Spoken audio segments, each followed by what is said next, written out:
Hi BookTube, welcome to Jackie's Literary Corner. I am Jackie, and I thought I would do a tag for you guys since it is spring officially. I thought I would do one of the spring tags. This one is called Spring Has Sprung, and I believe it was created by the Naughty Librarian.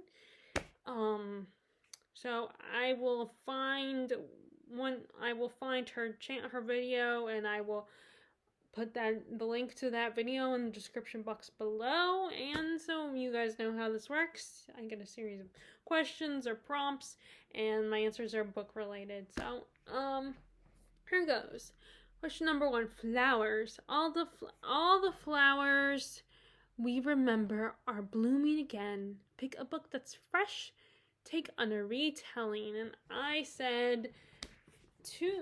picked Tooth and Claw, which is a retelling of, I think it's meant to be a retelling of Pride and Prejudice, but I feel like it also is a retelling of a lot of Jane Austen novels. And why I think this is a fresh take on a retelling is because the characters, instead of humans, they are dragons, and I thought that was so cool. And you don't see a lot of retellings where the main characters are animals unless it's a children's book. So I just thought the concept of I just love the concept of the characters in a Jane Austen type story, them being like dragons. And it was a little weird at first, trying to picture everything in my head, but once I got the hang of it, it just was really fun getting that kind of story. But like I said, with dragons are awesome. So yeah. Oh, that is that question. So a retelling with a fresh take. Okay, so next question is mini Cadbury eggs, which I've actually never had a Cadbury egg, at least not that I'm aware of, or that I remember. But I know my store sells them, so maybe I should buy one day,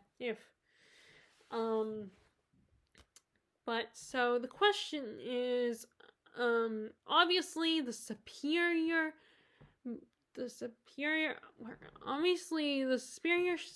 springtime choice of candy. Pick a book that you consider to be a sweet treat. I'm sorry, I have the document right here where I wrote the questions down, and so I'm trying to look at it. And I said Emma, so Jane Austen, and this is such a delight. First of all, it's just funny that Jane Austen, when she wrote this book, she said she created Emma as a character only she herself could love, and now I think half her readers love Emma. She's so vain and spoiled and she means well, but she's kind of clueless and very selfish person, but she's so sweet and bubbly and fun and bubbly and really cares about the people in her life. And it's just such a treat to read this story. Emma's a fun character, and the romances, I mean, in fact, I could say all of Jane Austen novels are sweet treats, but I picked this one. And it's such a sweet story. It's, and the relationship Emma has with Mr. Knightley is just adorable, and her friendship with Harriet Smith is very, it's a little flawed, but it's still a really sweet friendship, and you can tell they really care about each other and respect each other, despite the fact that Emma kind of leads Harriet astray.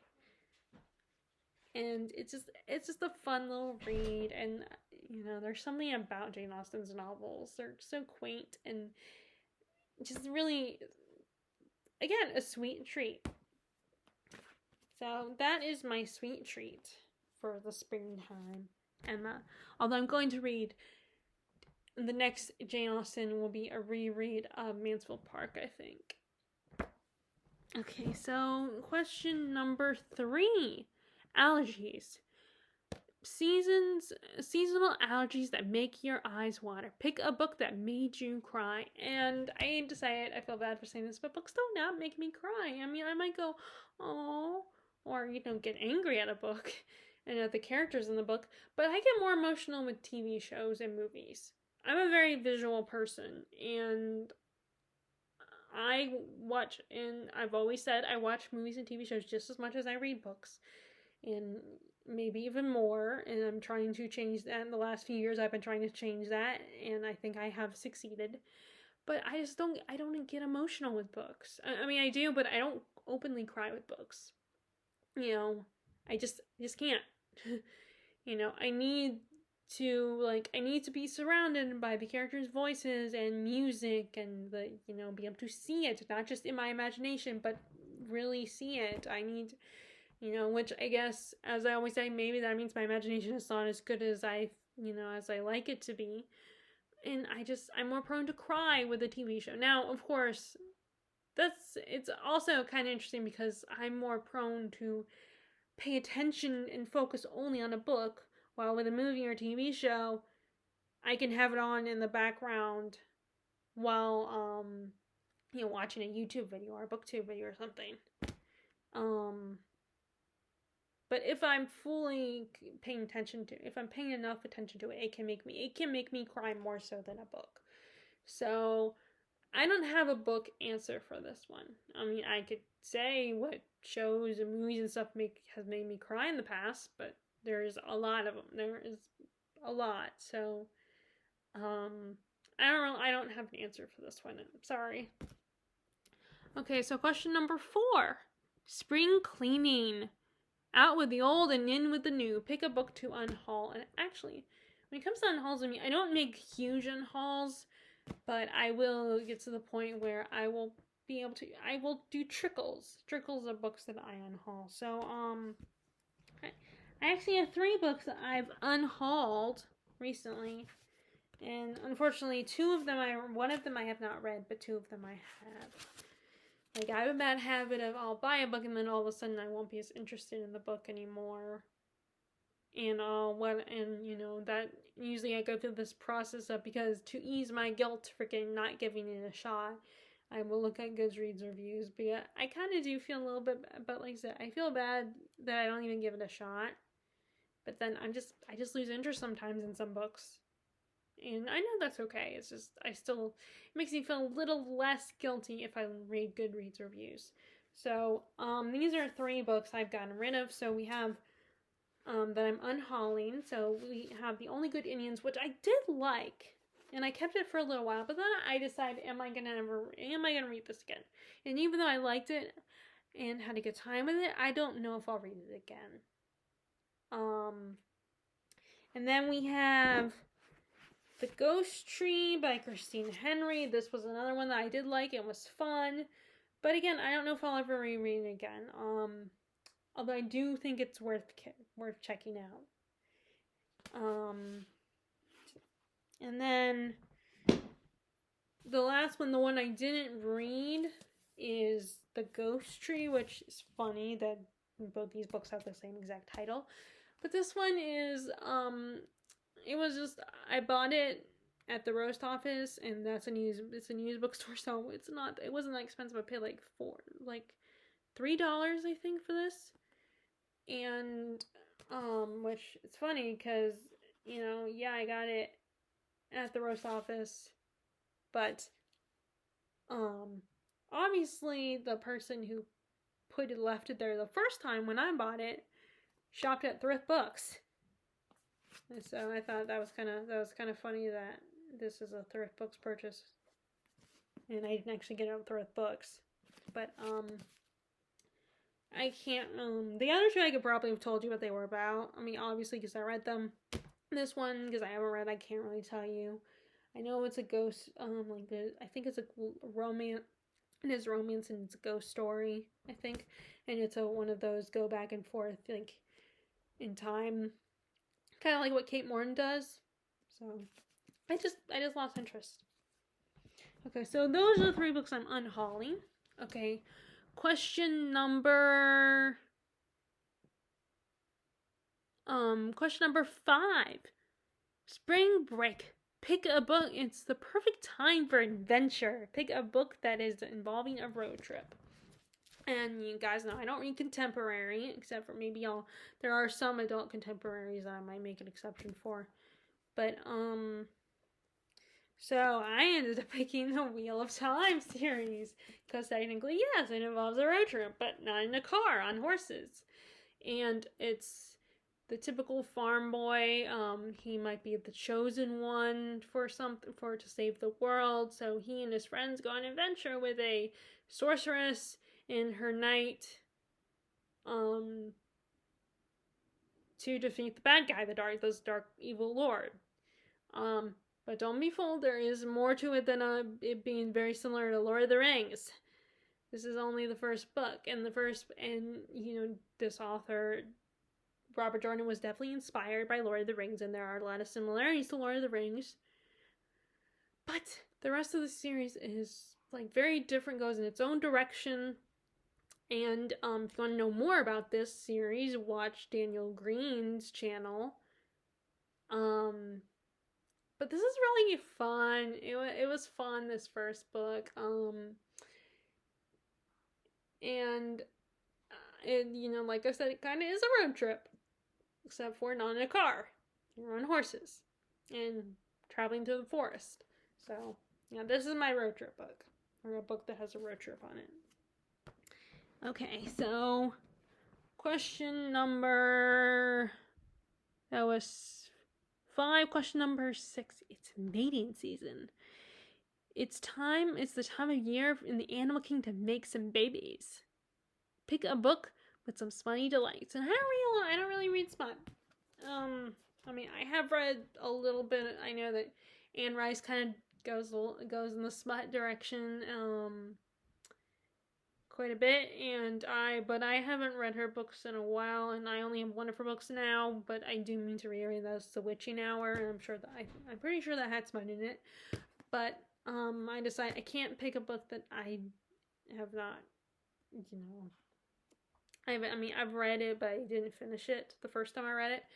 And then I also wanted to mention, I thought about mentioning Tipping the Velvet, and that could also apply to another question on here, Tipping the Velvet, but I picked a different answer for it. And I don't have Tipping the Velvet on me, so I can't show you guys that book, and I want to pick books I can show you, so I ended up picking the closest to smut, which is not really any smut at all, not much. I mean there's smut, but it's not like what a lot of romance readers probably used to, and that is Son of Shadows. This is clearly mostly is fantasy, but it's definitely not like Sarah J. Maas's books, but it does have like a love scene, some love scene in the outdoors, in the woods or in a cave. I cannot remember, but so there's some smut, but it's probably not as smutty as some romance readers are used to. To me, it's as far as I'm interested in going with smut reading. Although, like I said, I think Anne Rice gets pretty smutty herself, but or she did. But this is it. This was a beautiful love story. And like I said, it was a really sweet little love scene, smutty scene they got going in here, and it's like I said, it's probably tame compared to what a lot of romance readers are used to. And it's kind of that whole it's got that forbidden love thing going on, and like our main character falls for the enemy, a guy who's seen as an enemy by her people, her kingdom. And it's very, it's romantic and, kind of tragic at the same time, kind of a Romeo and Juliet thing going on, but I think personally better than Romeo and Juliet. So yeah, this is the closest you'll get to smut with me, is how it goes in here. Okay, so next question is, rainbows. I just feel like spring is made freaking rainbows. Pick a book featuring an LGBTQ plus character or characters. And like I said, I could have used Tipping the Velvet because Sarah Waters is known for writing, queer romances between two women, but I don't have, I only have for her one book, The Paying Guest, which could count. I mean, it has it in there, but I didn't, I decided to pick something different. I picked If We Were Villains, and our main character is, I think he's bi. I think our main character is bi. He has a very toxic but interesting little thing going on with one of the characters. It's a very complicated romance. And just it was kind of, I don't read, you guys know I'm not a huge romance reader, but when I don't mind reading some toxic romances, I can see their appeal. They're very entertaining. And just sometimes you just need a little, it's a bit of a guilty pleasure sometimes. And this is definitely, to me, it feels very like kind of a toxic romance, and a romance where our main character shouldn't have been in that romance with that guy in the first place. But yeah, so this one, and it's theater kids. I love theater. I kind of was I kind of grew up in the theater world a little bit, and just being part of the theater environment and observe. And sometimes I just liked being around those people and observing them. You definitely got that going on in here. That the eccentric theater person who could be vain and selfish, but at times, decent people. Like I said, decent, but not always great people. And I said, the romance is very subtle in this. It's more about, like, the murder that happens in the book. But there is definitely some LGBTQ romance in this one.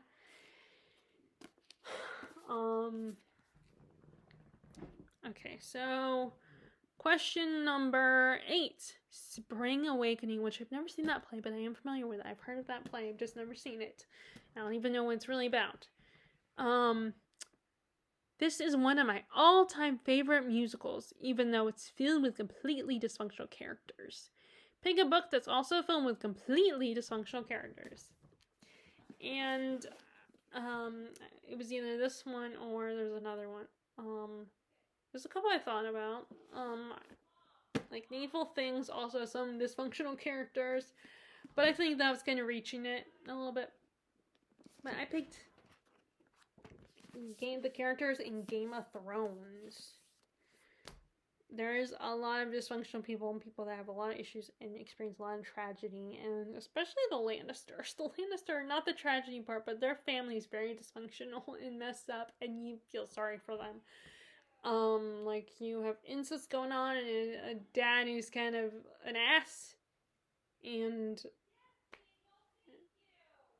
a very bitter, and some bitterness and anger, and just, it's a very messed up family. And then the Starks go through a lot of shit, and just they lose the head of the family, and they only a few of them survive by the end of the season, and only a few of them survive throughout the series.